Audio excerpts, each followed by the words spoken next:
ఆంధ్రప్రదేశ్ రాష్ట్ర అప్పులకు సంబంధించి అంటే నిజాలు ప్రజలకు తెలియాలంటే కొత్తగా ట్రై చేస్తే చేరాల్సిన పద్ధతిలో చెప్పాల్సిన పద్ధతిలో చెప్తే వింటారని ఒక ఆలోచన నాకు వచ్చింది. మీకు రాష్ట్రం యొక్క అప్పుల పరిస్థితికి సంబంధించి చంద్రబాబు నాయుడు గారు ఏ రకంగా రికార్డ్స్ బద్దలు కొట్టారనే విషయానికి సంబంధించి ఒక కొత్త పద్ధతిలో మీకు చెప్పేటువంటి ప్రయత్నం చేస్తాను. ఇక్కడ మీరు జస్ట్ ఒక 2 నుంచి 3 నిమిషాలు టైం కేటాయిస్తే చాలు, మీకు అర్థమయ్యే విధంగా చేసినటువంటి ఒక చిన్న ప్రయత్నం.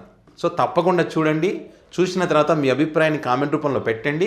ఆ వీడియోని ఖచ్చితంగా ఫార్వర్డ్ చేయండి. South India first rank, south India second rank.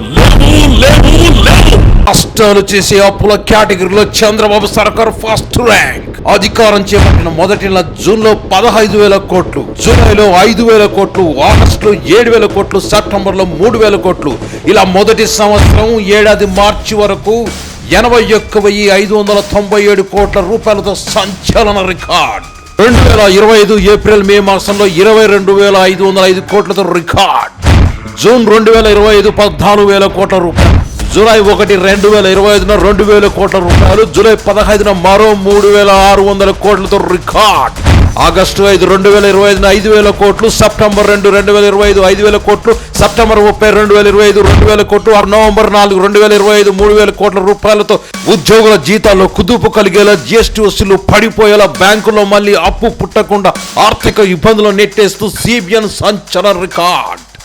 రాజధాని అప్పుల విషయంలోనూ బాబుదే సంచలన రికార్డ్. ఏషియన్ డెవలప్మెంట్ బ్యాంకు 15,000 కోట్లు, హడ్కో నుంచి 11,000 కోట్లు, జర్మనీకి చెందిన సంస్థ నుంచి 5,000 కోట్లు. ఇలా ఏ కేటగిరీ తీసుకున్న బాబు సర్కార్ దే రికార్డ్.